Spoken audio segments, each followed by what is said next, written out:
Good morning friends. स्वागत है आपका बायोलॉजी की क्लास में।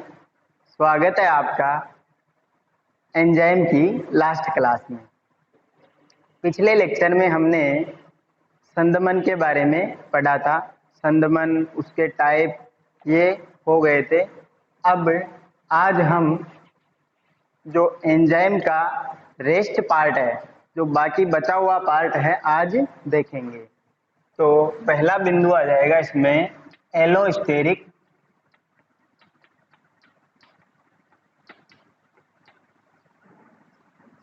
एंजाइम। ये कुछ विशेष एंजाइम पढ़ रहे हैं हम। इसमें सबसे पहला बिंदु है एलोस्टेरिक एंजाइम। वे एंजाइम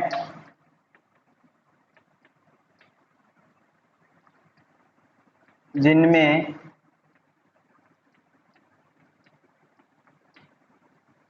सक्रिय स्थल के अलावा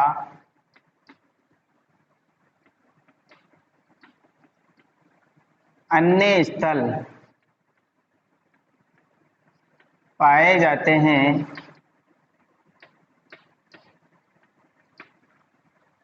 एलोस्टेरिक एंजाइम कहलाते हैं।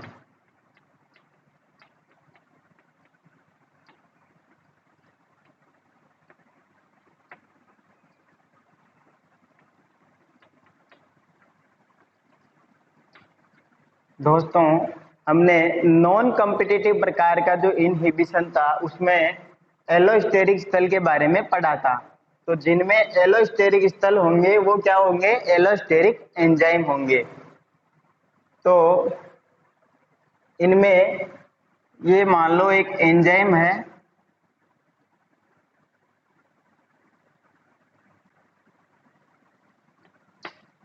इसमें ये सामने वाला आगे की तरफ जो पार्ट है या जो स्थान दिख रहा है आपको, खाली स्थान, उसको हम बोलेंगे सक्रिय स्थल।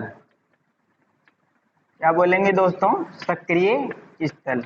और जो बाकी के दोनों भाग है उनको बोलेंगे हम एलोस्टेरिक स्थल।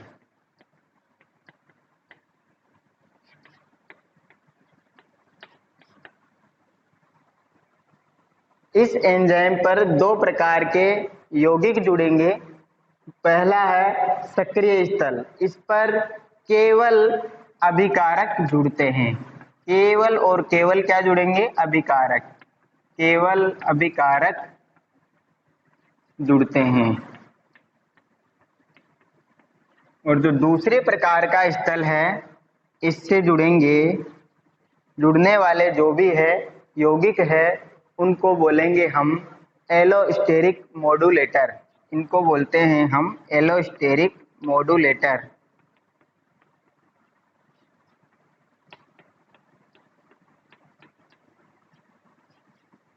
दोस्तों, ये एलोस्टेरिक मॉड्यूलेटर क्या होते हैं वो यहीं पर देख लेते हैं हम इसकी डेफिनेशन।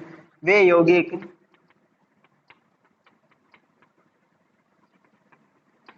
जो एलोस्टेरिक स्थल से जुड़ते हैं,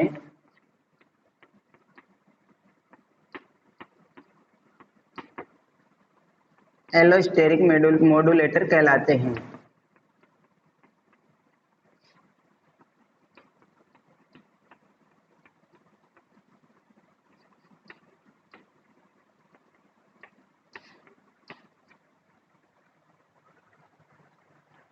ये कहाँ जुड़ेंगे?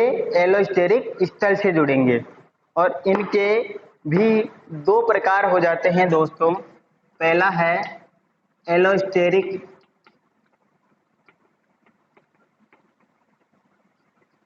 उत्प्रेरक और दूसरा है एलोस्टेरिक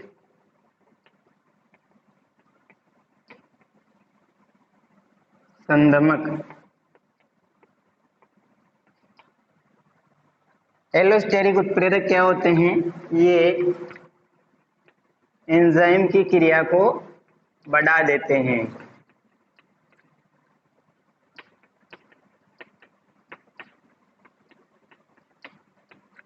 और सेकंड वाले हैं वो हमने नॉन कॉम्पिटिटिव प्रकार का जो संदमन था उसमें पढ़ा था कि ये एंजाइम की क्रिया को क्या कर देते हैं, कम कर देते हैं।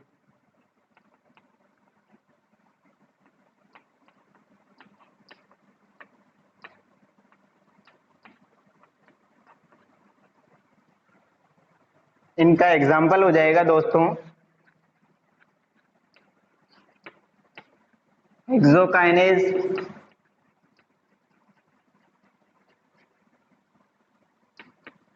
और दूसरा एग्जाम्पल है फोस्फोफ्रक्टोकाइनेज।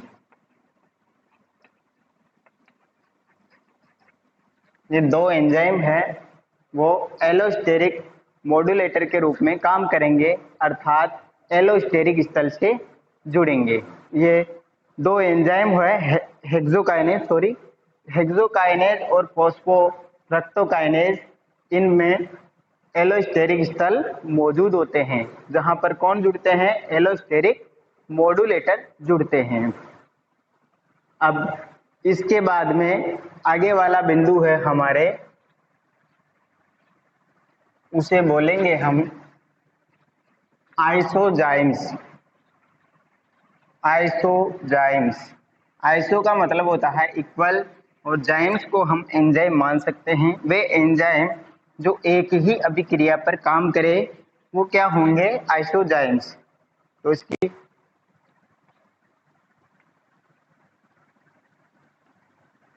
इन्हें आइसो एंजाइम्स भी बोलते हैं।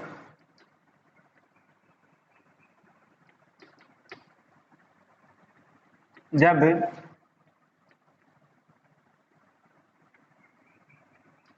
एक ही अभिक्रिया दो एंजाइम्स के द्वारा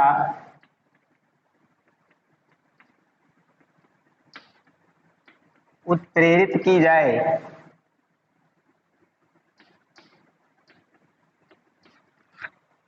तो उसे तो इन्हें आइसो एंजाइम्स कहते हैं।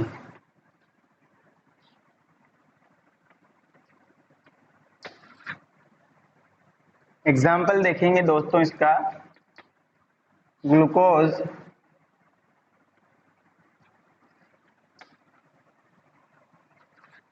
किसमें बदल रहा है, ग्लूकोज 6 फॉस्फेट में बदल रहा है।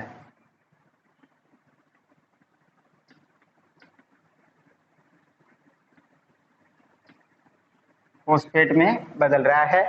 कौन से एंजाइम के द्वारा ये अभिक्रिया संपन्न होती है, ये दो एंजाइम एक साथ इस अभिक्रिया को संपन्न कराते हैं। ऑप्शनल है, दोनों में से कोई सा भी एंजाइम ले लेंगे तो ये अभिक्रिया संपन्न हो जाएगी, लेकिन सामान्यतः क्या है, एक अभिक्रिया के लिए एक ही एंजाइम की जरूरत होती है। विशिष्ट प्रकृति होती है ये एंजाइम की, लेकिन जो कुछ एंजाइम्स होते हैं वो एक ही अभिक्रिया को संपन्न कराते हैं, दो एंजाइम उसमें भाग लेते हैं।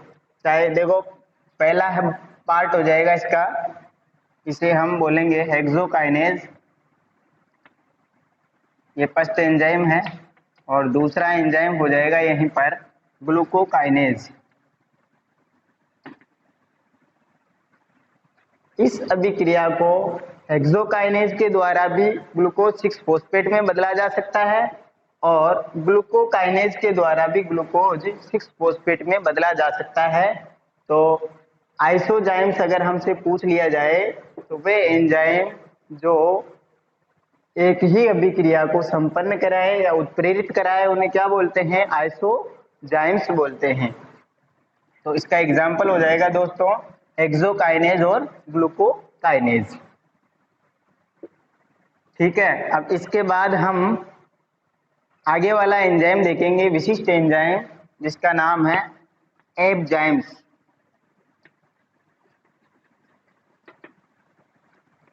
ये भी हमें याद रखना है, पूछ लिया जाता है। वे एंजाइम जिनमें मोनोक्लोनल एंटीबॉडी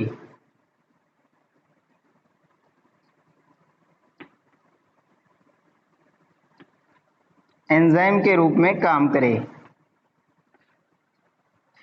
वे एंजाइम जिनमें मोनोक्लोनल एंटीबॉडी एंजाइम के रूप में काम करे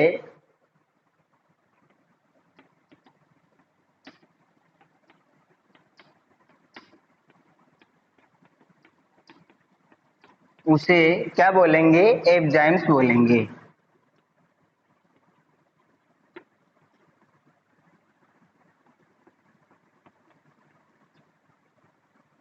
कहने का मतलब ये हुआ कि जब ये एंटीबॉडी हमारे शरीर में एंजाइम का काम करे तो इसी एंटीबॉडी को हम किस नाम से जानते हैं? एंजाइम्स के नाम से जानते हैं।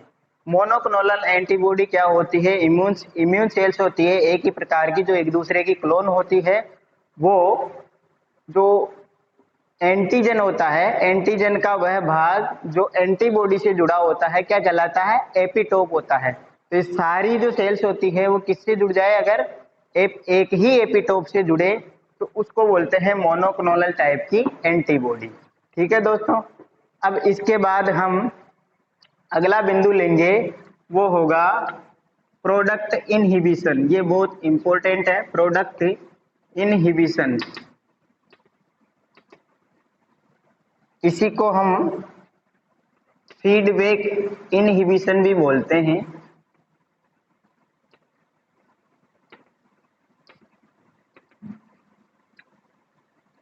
हिंदी में देखें तो उत्पाद संदमन।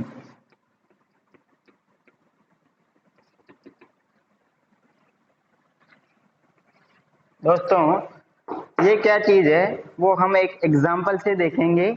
मान लो कोई अभिकारक है, वो किसी एंजाइम की सहायता से उत्पाद में बदल रहा है। जैसे ही इस अभिकारक से उत्पाद बना, किसके द्वारा? एंजाइम के द्वारा। तो ये जो उत्पाद है वो क्या करे? इस एंजाइम की क्रिया को कम कर दे। इस एंजाइम की क्रिया को कम कर दे तो उसे हम बोलेंगे प्रोडक्ट इनहिबिशन। अर्थात इस अभिक्रिया में जो उत्पाद बना है उसने इस एंजाइम की क्रिया को कम कर दिया, तो उसे हम क्या बोल देंगे? Product inhibition. और इसी का दूसरा नाम है फीडबैक इनहिबिशन। मतलब रिएक्शन में जो प्रोडक्ट बना है वो वापस बैक आकर के इसको क्या है? नेगेटिव फीडबैक दे रहा है, अर्थात इस अभिक्रिया को कम कर रहा है। तो इसका एग्जाम्पल है दोस्तों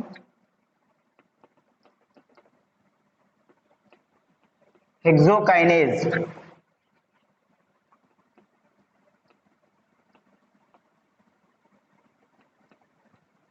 प्रोडक्ट इनहिबिशन का एग्जाम्पल क्या है? हेक्सोकाइनेज। और हेक्सोकाइनेज के बारे में हमने यहाँ पर देखा था कि ये ग्लूकोज को ग्लूकोज 6 फॉस्फेट में बदलता है। और जैसे ही ग्लूकोज से ग्लूकोज 6 फॉस्फेट बढ़ेगा तो ये ग्लूकोज 6 फॉस्फेट क्या करेगा? इसका अपोज करेगा, मतलब इसकी रिएक्शन को या इसकी क्रिया को क्या करेगा? कम कर देगा।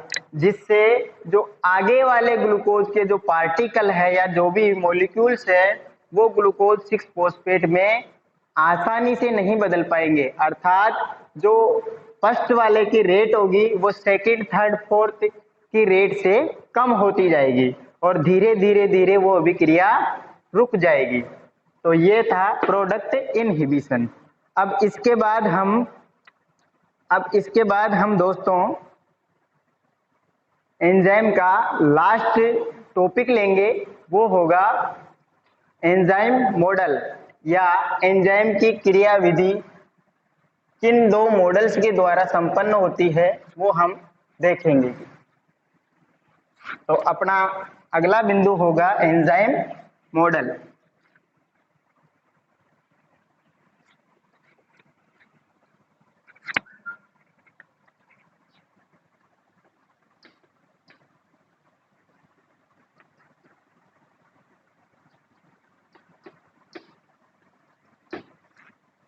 दो मॉडल है इसमें। फर्स्ट है लॉक एंड की मॉडल। ये किसने दिया था, मैं यही लिख देता हूं, एमिल फिशर ने दिया था। एमिल फिशर नाम का वैज्ञानिक था जिसने लॉक एंड की मॉडल दिया था। सेकंड नंबर है इंड्यूस्ड फिट मॉडल। ये किसने दिया था, कोसलैंड ने दिया था दोस्तों। तो ये दोनों के नाम लिखने याद रखने हैं और इन दोनों को अब हम डिटेल से पढ़ेंगे। तो फर्स्ट वाला है हमारे लॉक एंड की मॉडल।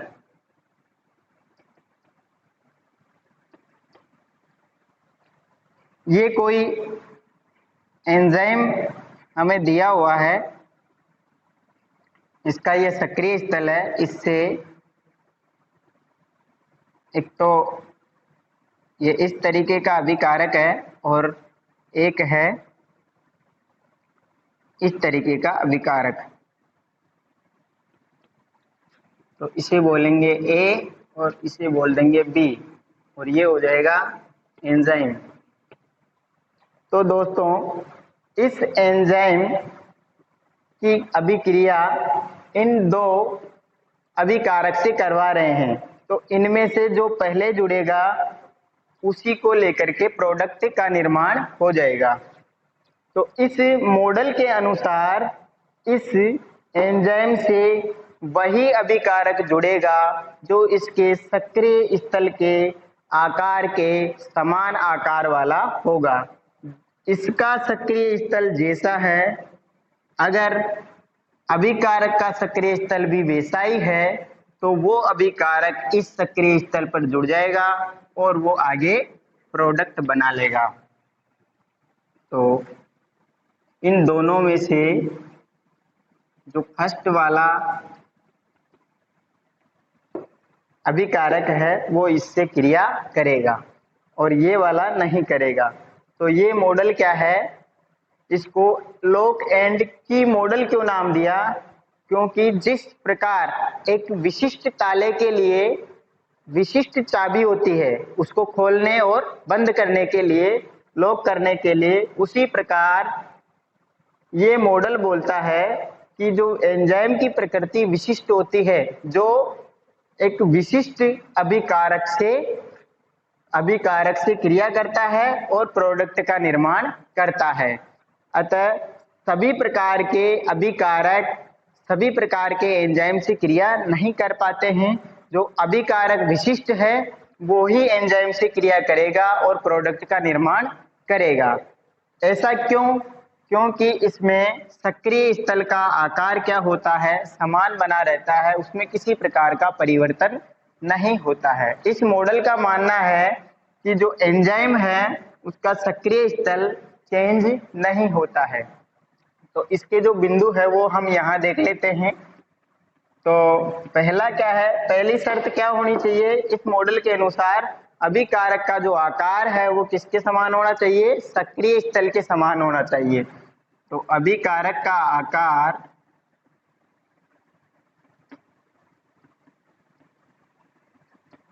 सक्रिय स्थल के समान होना चाहिए।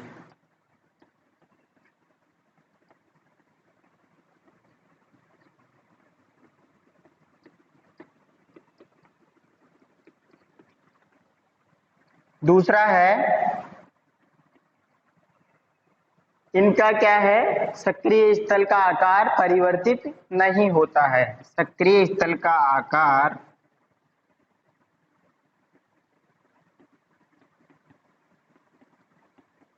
परिवर्ती नहीं होता है।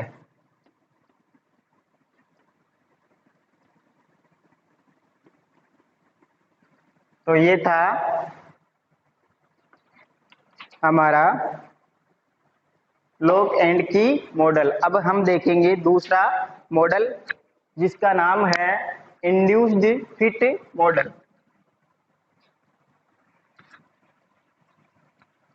इस मॉडल के अनुसार जो एंजाइम का आकार है वो सक्रिय स्थल का जो आकार है वो परिवर्तित होता है। जो सक्रिय स्थल है वो क्या हो जाएगा, बदल जाएगा।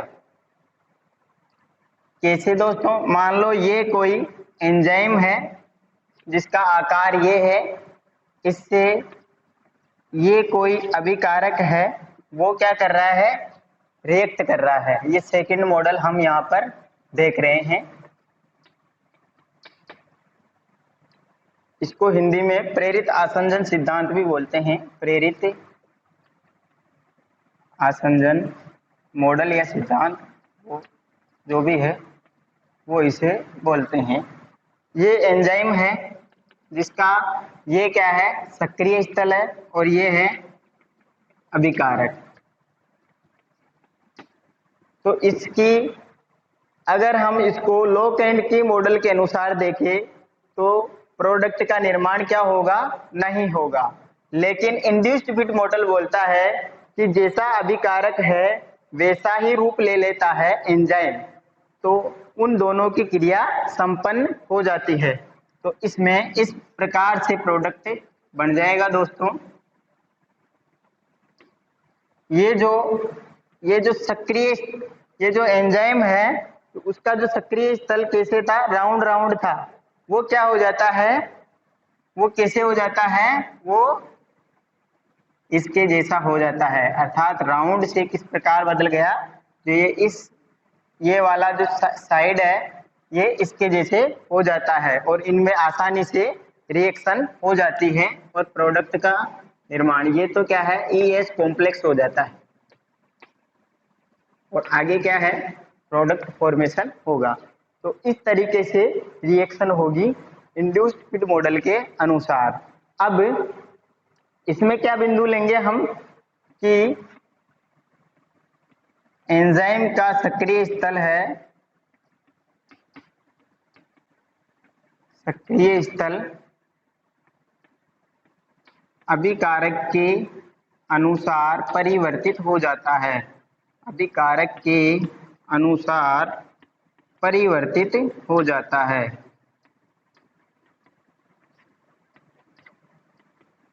और दोस्तों अधिकांश एंजाइम में यही मॉडल काम करता है, तो यह अधिकांश मान्य मॉडल है।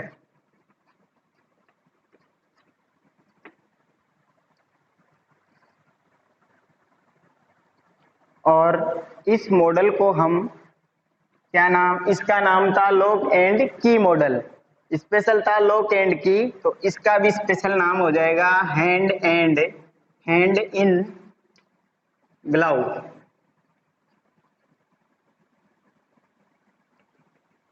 इसे क्या बोलेंगे, हैंड इन ग्लव।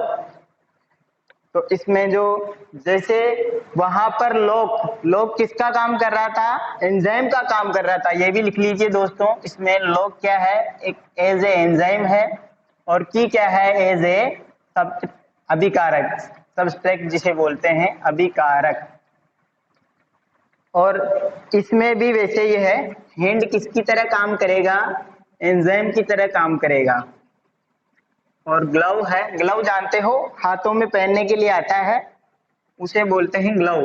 तो ये ग्लव है वो क्या होगा, अभिकारक की तरह काम करेगा। और आपको पता है कि हैंड में ग्लव डालते हैं, ग्लव का आकार पहले क्या है, दूसरा होता है, मतलब वैसे वो बिल्कुल सुव्यवस्थित आता है। जैसे अपन उसको हाथों में डालेंगे तो उसमें थोड़ा आकार चेंज हो जाता है और वापस निकालेंगे तो वो बदला हुआ ही रहता है आकार, इसलिए इसको हैंड इन ग्लव मॉडल भी कहते हैं।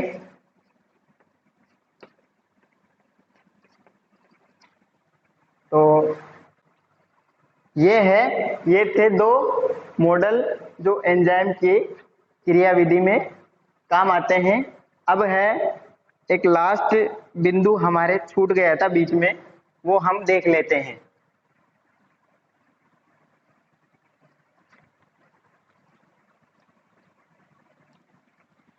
दोस्तों हमने बीच में एक बिंदु छोड़ दिया था, वो हमारे डाइजेस्टिव सिस्टम में भी काम आएगा।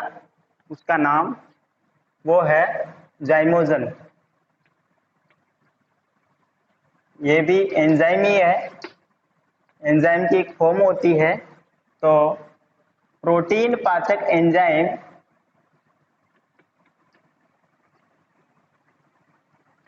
एंजाइम्स की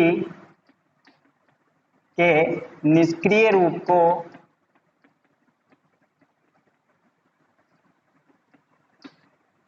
क्या बोलते हैं? जाइमोजन बोलते हैं।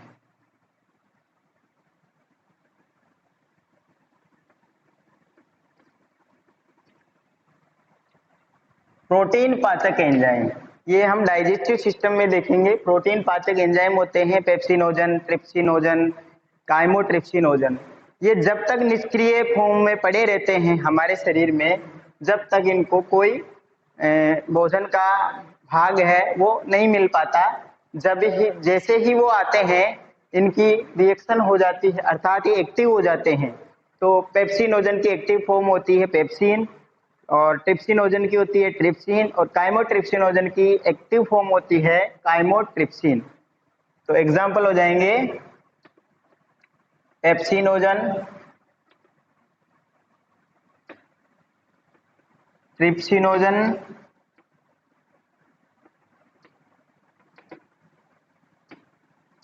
और तीसरा है काइमोट्रिप्सिनोजन।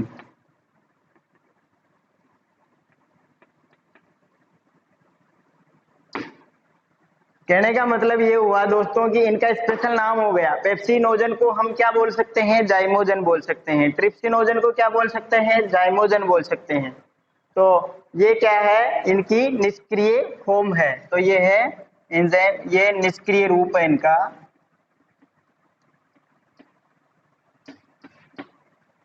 निष्क्रिय रूप। तो इसी के साथ हम हमारा एंजाइम का पार्ट है वो समाप्ति की ओर लेके चलते हैं।